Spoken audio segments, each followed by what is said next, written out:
Hey, pod people. Today, we're going to start out with some basics of Ayurveda. What is it and how does it work and what can it do for you? I'm going to share my top three most useful Ayurveda practices for improving your overall health today. Don't go anywhere because we're going to get into it right after this. Ayurveda is thousands of years old and comes to us from the subcontinent of India. This is a place where I was drawn to at an early age. So I first went to India when I was 19 and had so many health problems from the parasites from eating whatever I wanted on the road that I ended up learning very experientially about Ayurveda. A lot of people are interested in this traditional healing system at this time, but maybe don't know how to get started. Today, I want to debunk one of the biggest myths about Ayurveda, which is that if you don't have a knowledge of your personal constitution, that you can't use it. You can't do anything with it. So before we get right into why that is true, let's start with the definition of the word. So ayus is the root for Ayurveda. And ayus means that which is made up of these four things. So the four things that make life include your physical body. That one's obvious. Include the mental field. I think that one's also obvious. The third aspect of life are the senses. So your ability to see, taste, touch, hear, and smell. So we all know that we have senses and they're quite active all of the time. Not sure we're always really thinking about them or being aware of what they're up to. And so that's part of the wisdom of Ayurveda is the importance of awareness of the activity of the senses, because the senses are basically the windows of your nervous system. Your eyes, ears, tongue, etc., are going out and getting information, raw information about your environment. They are kind of hardwired to move out and do that all the time. And then they bring that information back in, which is then essentially digested by the brain and central nervous system. So it's like, oh, this feels hot. I put my hand near the candle. Oh, it feels hot. Body goes into action, takes the hand away from the candle. So all of that taking of raw information and making sense of it, that's what's going on in the nervous system. So the importance of looking at the senses from this traditional viewpoint, think about how overstimulated your senses might be from constantly taking in information through the eyes, through the ears, a lot of talking, a lot of tasting. We have these super tastes now, like Sour Patch Kids. Things are very salty, things are very spicy. So there's kind of a vibration that can start to happen in your nerves when the amount of information that's coming in that requires transformation and digestion feels like kind of a lot. And so that sort of vibrating of the nerves, right?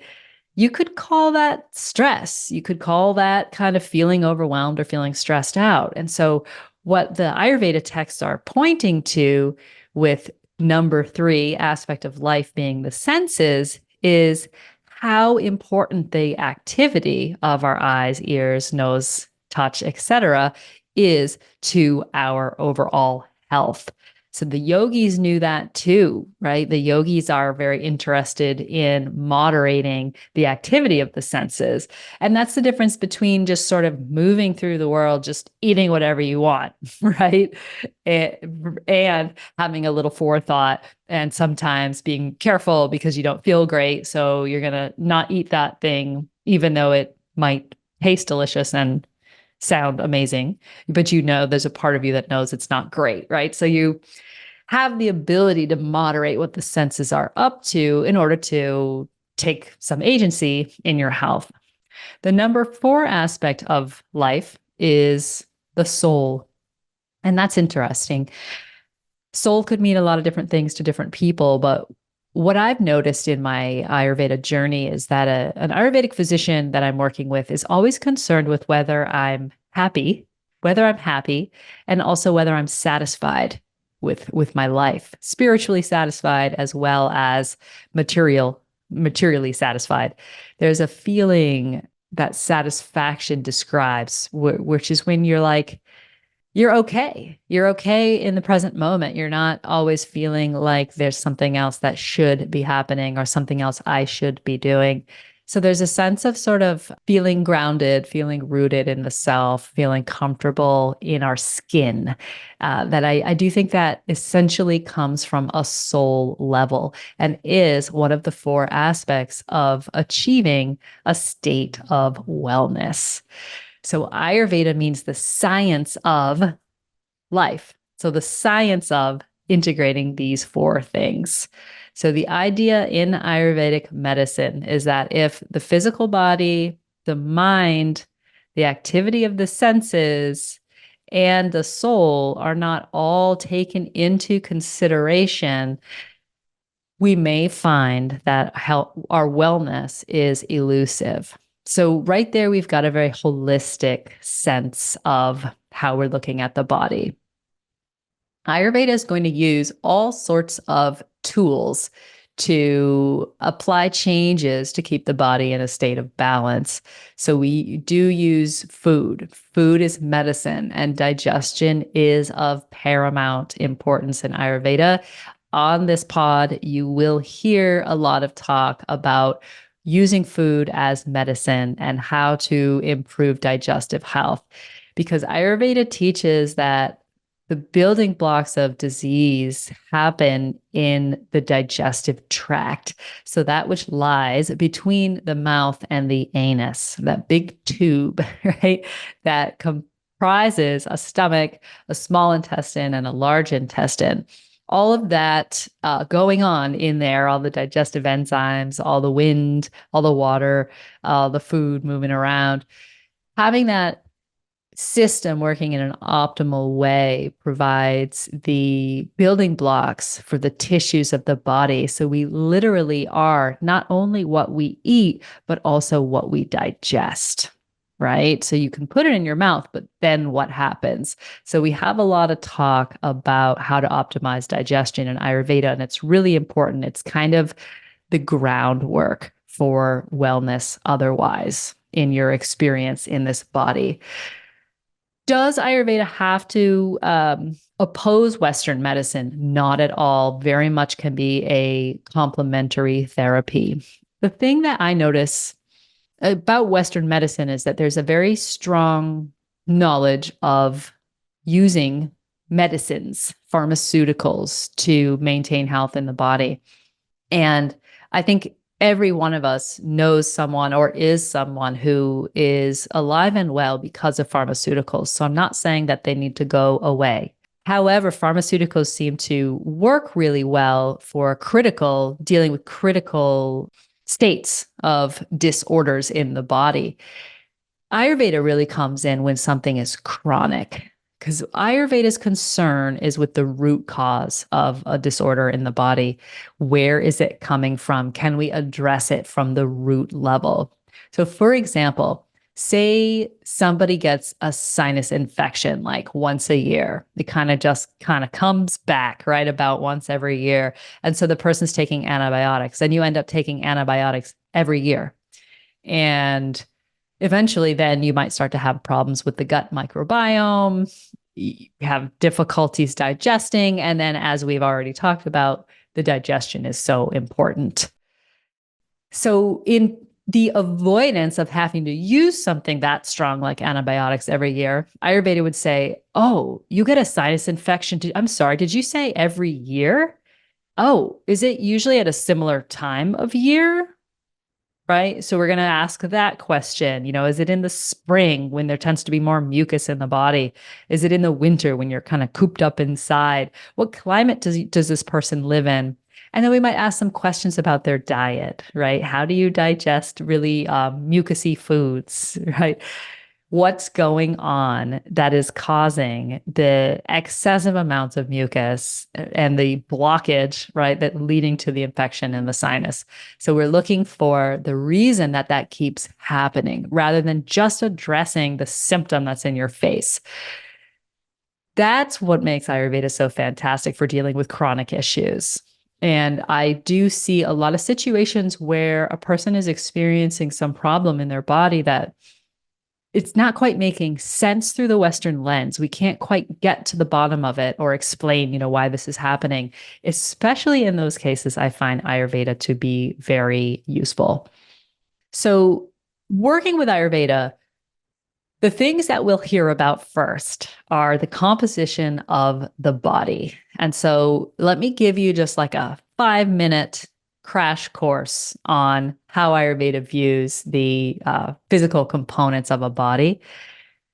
All bodies in the universe are composed of the 5 elements. So those elements are earth, which is a little heavy and stable, water, which, as you can imagine, is moist, fire, which is hot, sharp, penetrating, air, which is all about moving. Air is very movement oriented. And also, the 5th element is space. And space can be a tricky one, but think about from the mouth to the anus, back to that digestive tract, it's actually a space. There's all sorts of stuff going on in there, but from beginning to end, it's a space, the digestive tract. So there's a lot of spaces in the body. There's moisture in the body. There's heat in the body. There's density in the body, right? So all of these elements are kind of in there performing different functions. Everything in our universe, everything tangible, indeed, is composed of these 5 elements. So humans and our environment are made of the same stuff. So when you eat food, it's bringing these elements into your body. So, for example, one food might present as moist to you, like yogurt or avocado, where another food might present as dry, like corn or crackers, right? So there's 2 different types of food there. There's moist foods and there's dry foods. When you eat foods that are moist, it will increase moisture in your body. When you eat foods that are dry, it will dry out the body. It will remove excess moisture from the body. So we're always looking to keep the elements in the body in a state of balance. So things are neither too dry or too moist, not too hot, not too cold. We've got a real Goldilocks situation going on here. So to help us recognize the qualities of these elements in the body and to know when they're starting to kind of go wrong, we have this concept called doshas. And this is one of the more problematic concepts that I just want to make sure we get on the same page and really understand and use this concept together in a way that is beneficial. So the 5 elements, when they make up a body, a human body, they compound into 3 different pairs. And these pairs of elements do specific physiologies, specific functions in the body. So think about air. Air, if you ever look up at the sky and you see a cloud, is it ever just sitting there? No, it's always moving, right? Air moves. It can't help it. It's its nature. So air needs space in which to move, right? Or else imagine air just kind of like stuck in a corner, running into a wall. So the spaces in our body provide the field for air to move in. And that provides currents. It makes currents of movement in the body. Imagine like how your blood goes out, gets pumped out through the arteries and then routed back through the veins to the heart, right? There's a very specific movement pattern going on there. From the mouth to the anus, a very specific movement pattern. You didn't have to go to food school to know that the food goes in the mouth, right? And then it makes its way eventually through the digestive tract and the wastes come out the other end. That is a very perceptible current in the body that's moving, always moving. And peristalsis, the sort of wave-like movements of the intestines are what help that movement along. Essentially, air and space together create that which moves in your body. And that is called vata. And vata means that which moves. Vata is one of the 3 doshas, one of the 3 compounds of elements that does physiology in the human body. Pitta is a combination of water and fire. So when you put fire anywhere, it just burns. So it needs to be contained by water. And then you get this fire water, which is acidic and it digests things. So think about hydrochloric acid and liver enzymes in the small intestine. Think about the hot part of the blood. You can think also about the digestion of information that happens in the gray matter of the brain when the neurons are firing. This is all governed by the activity of what's called pitta, this combination of fire and water that very much is responsible for digestion and transformation. The last pair of elemental compound is called kapha, and that is a combination of earth and water. Imagine going to the beach and trying to build a sandcastle with dry sand. You have to combine the earth with the water in order to get a cohesive thing that can build structures. And that's what kapha does. It builds and maintains structure in the body. It provides lubrication, as in your mucous membranes, your joints. Think about the moisture on your eye and your saliva, your tongue. Definitely provides that lubrication and moisture in the body. Kapha also provides structure. So your muscles, your fat, the hard part of the bone, your organ meats, right? That's all that kind of very grounded, stable stuff is composed of kapha. So you could essentially think of these three combinations as, pitta sort of breaks things down, breaks things apart. It's a catabolic energy. Kapha holds and maintains structures. So that's an anabolic energy. And think of vata, that which moves, that's moving everything around the body and kind of creating our circulation and our digestion. Even menstruation and urination and things like that are all happening due to vata. So you can see that these three compounds are fantastic, right? And they do all this cool stuff in your body. The reason they're called as doshas, the word dosha actually means that which is faulty or that which is at fault, or you could say they're like tricksters or problem makers, right? So the ancients, over time, thousands of years of human trial and error, observed bodies and could see that when there was a disorder manifesting in a body, it had always started with an imbalance of one of these three compounds. And the way that these three compounds get out of balance is through their qualities. So you can imagine that the combination of space and air element is very mobile, right? It's always on the move. It's kind of expanding. It moves upward. It's very light, as opposed to something heavy, right? That would move down towards the earth. So space and air are very light, dry, and cold. So we need some of that in the body, and it opposes things that are heavy and moist and hot. So we like to have that balance. But if things get too dry or too cold or too light, then that can start to affect non-beneficial changes on a body.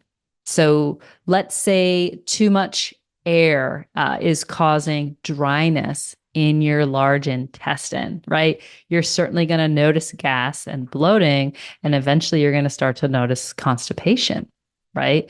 Because the mucous membrane is drying out due to that excessive amount of air element moving there.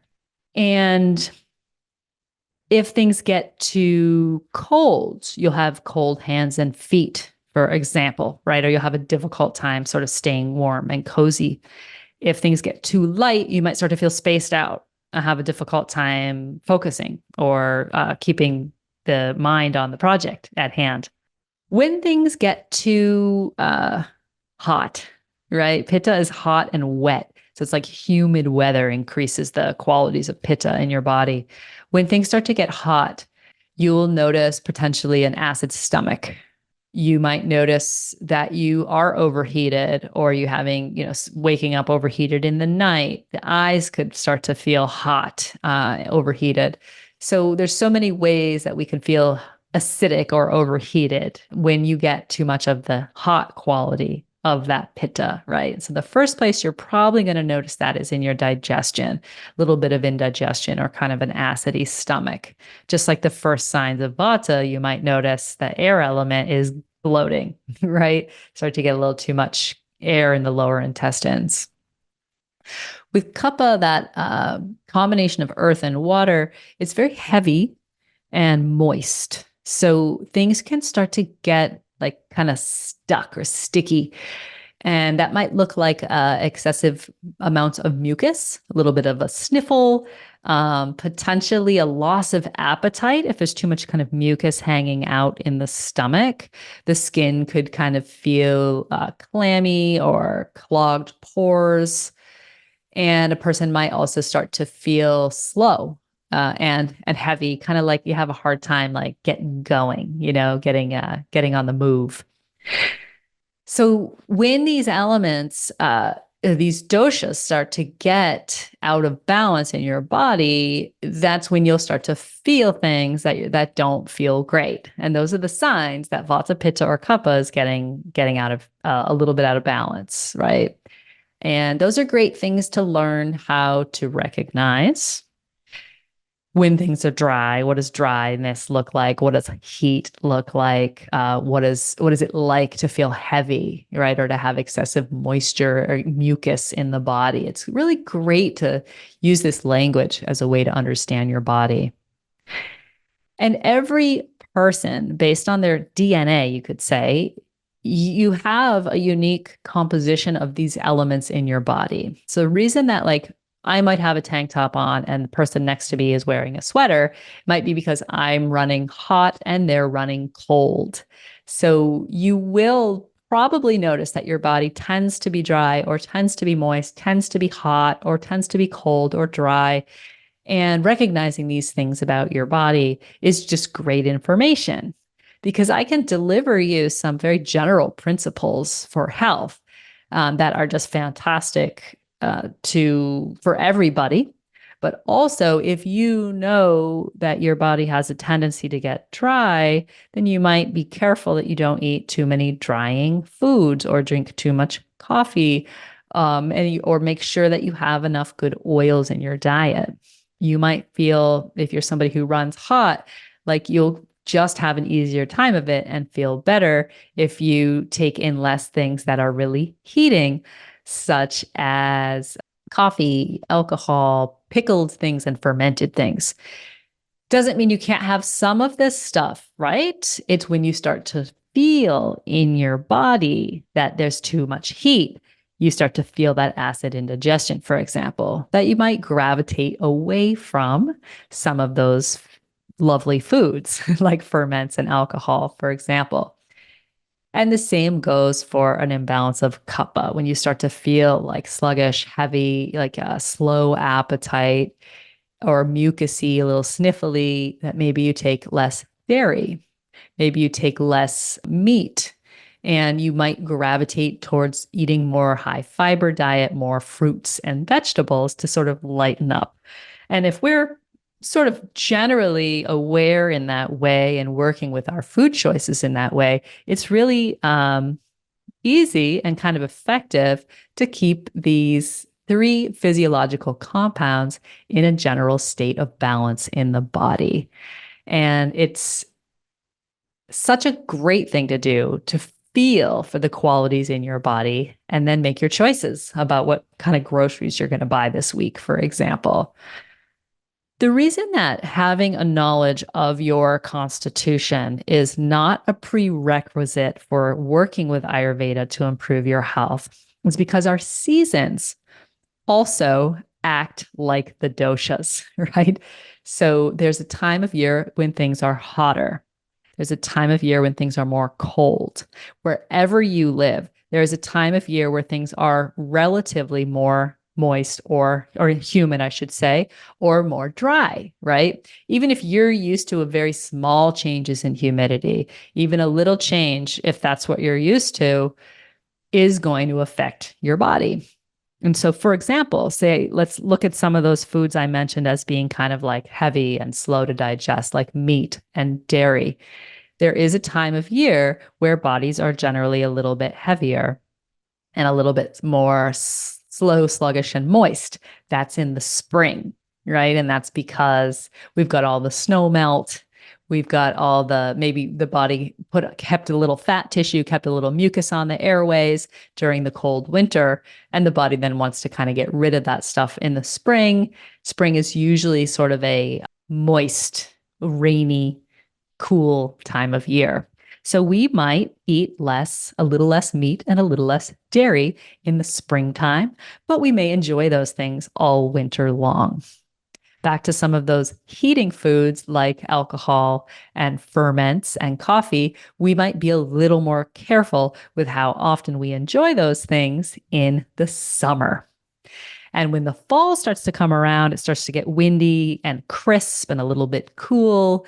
We might start taking care to add more oils to the diet and maybe not eat so many dehydrated things like chips and crackers, right? But start to reach for things that are moist, like oatmeal, for example. And a lot of us naturally do sort of gravitate seasonally. Again, even if you live in a climate where it's kind of really similar all the time, I'm telling you, there's probably a time of year where it's hotter than another time of year, even if it's only 5 or 10 degrees. And there's probably a time where you notice changes in moisture. So that is a great way to work with Ayurveda, is sort of making choices seasonally. That in itself is named in the Ayurveda text as the most important maintenance of health tool, right? Seasonal eating and seasonal self-care practices. There's very little mention actually of food associated with vata, pitta, and kapha, and that vata types should eat this and pitta types should eat that. That's actually not mentioned in the Ayurveda information. It's more talk about seasons. So understanding when your body is cold, when your body is feeling hot, when your body feels dry, moist, heavy, slow, etc. That's why the knowledge of the doshas, it can be beneficial. And you can see from our conversation today that knowing sort of your body type, while that can be a helpful thing, is not absolutely required because it's the seasonal effect that is so important.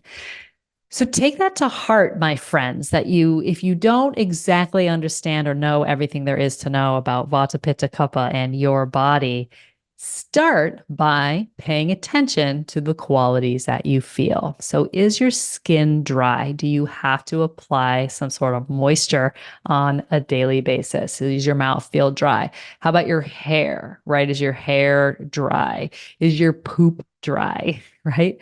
Or we look for heat. Are the eyes feeling overheated? Does the skin feel hot or certain parts of your body feel hot?